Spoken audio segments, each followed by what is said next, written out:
शुक्र है बाबा जी। बाबा जी, आपके समुख हमारी एक अर्ज है। आप फरमाते हैं कि असल शब्द गुरु है। क्या जो संत महात्माओं की या गुरु साहबान की बानियों में शब्द पढ़ते हैं वो शब्द नहीं है? फिर शब्द क्या है जो गुरु है? प्लीज विस्तार पूर्वक हमें समझाइए। बेटा, इंसान हर एक चीज़ का अपना तर्जुमा करता है और अपनी तरफ से आसान तर्जुमा करने की कोशिश करता है। अब जब आपने लफ्ज़ शब्द इस्तेमाल किया है तो कैसे इस्तेमाल किया है? शब्दे उपजे शब्दे भिण से, नामो उपजे नामे भिण से। ठीक है। अब शब्द के जरिए सारी उत्पत्ति पैदा की गई है और शब्द के बगैर यहाँ किसी चीज़ की हस्ती कायम नहीं रह सकती। सो इसलिए शब्द तो वो ताकत है। एक नाम जुग चार उधारे, वो शब्द, वो नाम जिसने चारों जुगों को तारा है। अब वो क्या किसी लफ्ज के दायरे में बंद हो सकती है ताकत? जब भी आपने शब्द का जिक्र किया है, कबीर साहब की बानी है, 52 अक्षर लोक तरह सब किछिन माहे, ए अक्षर खिन जाएंगे वो अक्षर इनमें नाहे। और इसी सोच को आगे ले जाते हुए गुरु घर ने फरमाया था, जिस वक्खर को लैंड तू आया, राम नाम संतन घर पाया।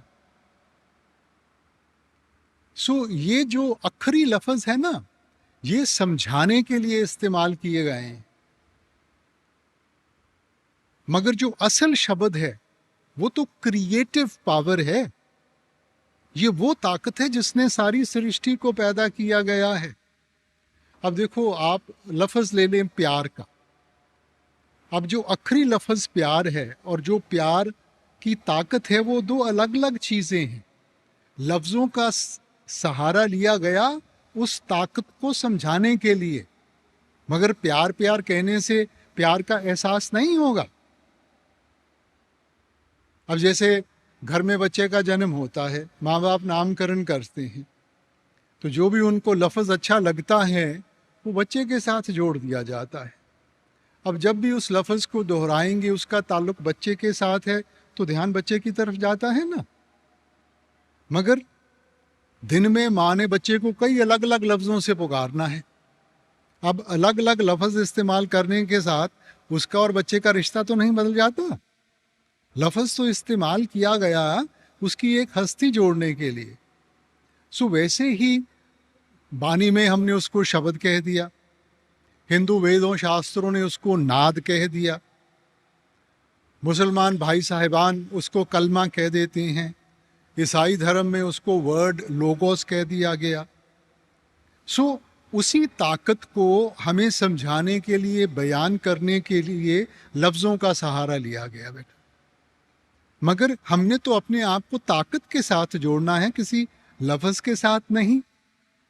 अब जो हमारी ग्रंथ पोथियां हैं, ठीक है, अब ये जो जुबानें हैं कब उचारी गई, हम उनकी हिस्ट्री ट्रेस कर सकते हैं, मियाद नियुक्त कर सकते हैं।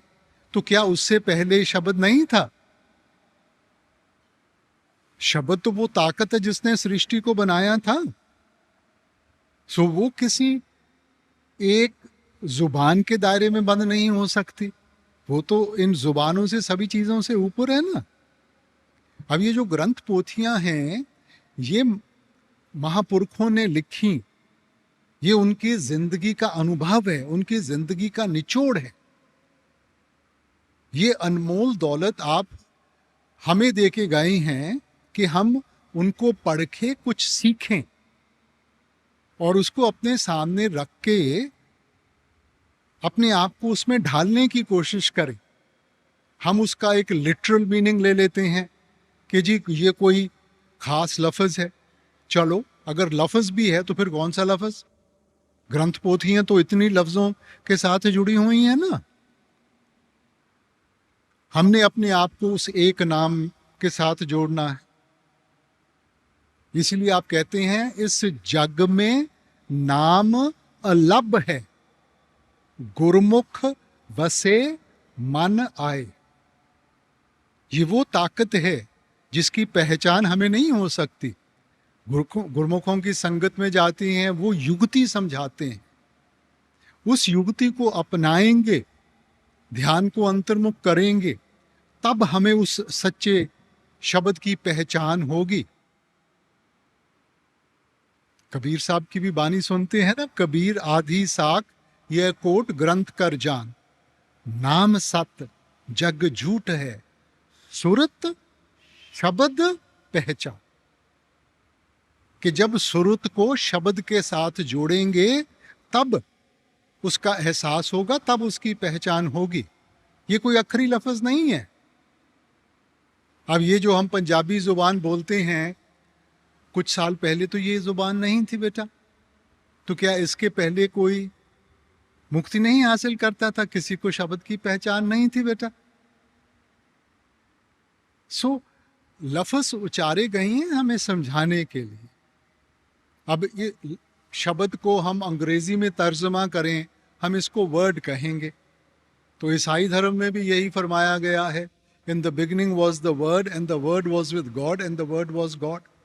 शुरू में वो शब्द था, वो शब्द मालिक के पास था, वो शब्द ही मालिक था, शब्द ही मालिक था। And all things were created by it, और सब कुछ उसके जरिए बनाया गया, और इसके बगैर यहां किसी चीज की हस्ती कायम नहीं रह सकती। गुरु घर की बानी में आपने फरमाया, उत्पत परलय शब्दे होवे, शब्दे ही फिर उपत होवे। शब्द वो ताकत है जिसने सृष्टि बनाई है, जिसके बल के ऊपर दुनिया खड़ी है।